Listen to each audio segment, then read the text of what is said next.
Now, a lot of men out there sometimes tend to become lazy, and you find a lot of women achieving great things out there. Ladies and gentlemen, it is that time of the show again, where we get inside the C-suite of a phenomenal woman, a woman who has broken past social barriers and has rooted herself firmly in the corporate world.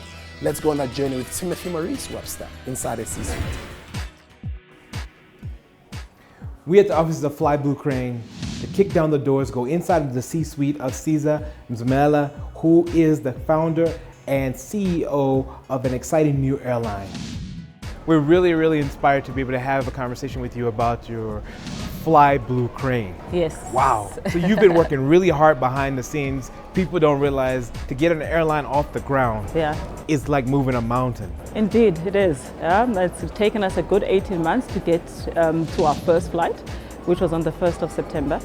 But indeed, a lot of people just assumed it happened overnight. It didn't. It takes a lot of work to get. It took a lot of work to actually get us to that first. What was it going on in your aviation mind to decide we're going to choose these routes to start with?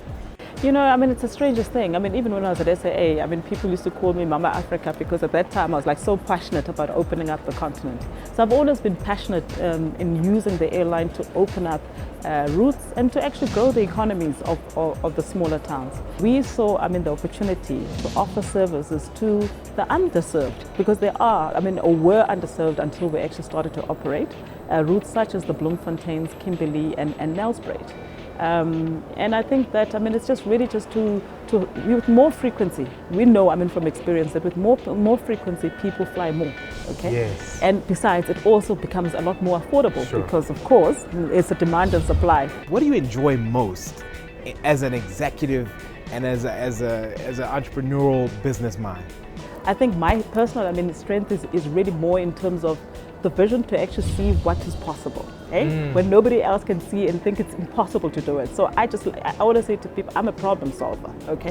I don't like coming to go into places where everything works perfectly. So it's about identifying those opportunities or being innovative around an existing way of doing things and saying, here's a gap.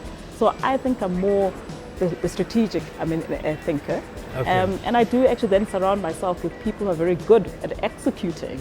You know, a lot of what I have, I mean, in my head to say, I think this is something that I think would really work well. What was it that gave you the confidence to believe that I think we can thrive in this market? You know what? I mean, here's the thing. It is, I mean, part of, I mean, experience because for me, it was a matter of saying I've done it before. So if I've done it before, I mean, why would I fail to succeed?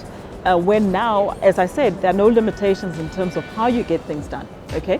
Because even in my past, I mean, positions, whether it be at SA Express or at SAA, I believe that there's so much more that one could actually have done if you actually had the ability and the means, I mean, to be able to really do, I mean, and much more. So, and over the years, you know, one of the things is that I always thought to myself, so I was very clear. You know, people used to interview me in the past and saying, after all of these jobs, what do you intend to do? And I said, look, one day I would like to actually start something myself, okay? But at the time when people used to ask, what would that be? I wasn't sure what it was going to be, but I knew that for me, ultimately, it would be starting something from the ground. The reason I'd actually been in aviation for so long was because it's such a challenging industry. Every single day, you're talking about kicking doors, we're kicking doors every day. I mean, because it is a male-dominated, I mean, industry. And every single opportunity, you know, I mean, like for me, I always tell the story that I don't know how many times I walked into meetings and people just assumed I probably was the one that was going to be taking notes, okay? Wow. And not the other way around. So that's the thing, that it's been an exciting journey. I was like, how do I take this now and build it into something else for other people?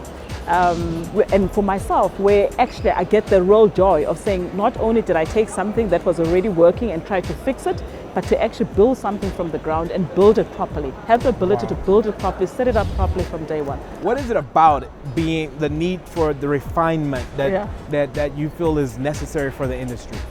No, I mean, here's the thing. You know, it's like taking back, I mean, bringing the romanticism, I mean, back, I mean, to flying, okay? Because I think over the years ago, if you talk to people, I mean, who flew, I mean, the excitement of actually taking a first flight and seeing cabin crew who look smart and check-in agents look smart and everybody who deals with you that looks smart. That's what it was, I mean, years ago, okay? And then over the years, I mean, that sort of like disappeared and everybody gets packed up like sardines or treated like, I don't know, you know, I mean, people will tell, oh, khaki class, I'm sitting in khaki class. So our airline, we're like an all economy. So here's the thing that's interesting. We're all economy. There's no business class or an economy class. We're all, economy, but it is all leather seats. And everybody gets treated specially, okay? So that's what we're basically trying to deliver, to actually bring back, that whole excitement of flying, the romanticism and the professionalism. For women who are going to be the first at a lot of things, what are some things they should be thinking about? How should they be gearing their mind, preparing themselves to be the first?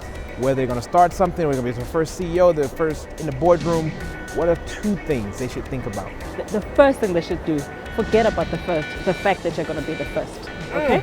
Because I think that's the thing. A whole lot of people get caught up in that, oh, I'm the first this, forget that, okay? Because it also tends to hold people back when they're worrying so much about, I'm going to be the first person who does this, the first person who does this. And then just refuse to give up. Because let me assure you, it's not going to be easy. Yeah, anybody at the end, sometimes when people actually see the end product, they think it's easy. It's not, okay? So never go into something and think it's going to be easy, because you're going to be frustrated. There are going to be days, where you actually feel like giving up. But you actually have to be mentally prepared that I'm expecting those days and therefore I'm not going to give up. And don't allow anybody to tell you it cannot be done. Just don't allow it. So for me, whenever people say to me, we can't do this, I say, no, surely there is a way of doing it. Just think a little bit differently. It might not be the way that you thought initially. There definitely is a way of getting it done. But just refuse to accept that it cannot be done. Wow, that was Siza Mzimela, founder, CEO of Fly Blue Crane. What an amazing, inspiring woman. She allowed us to kick down our doors.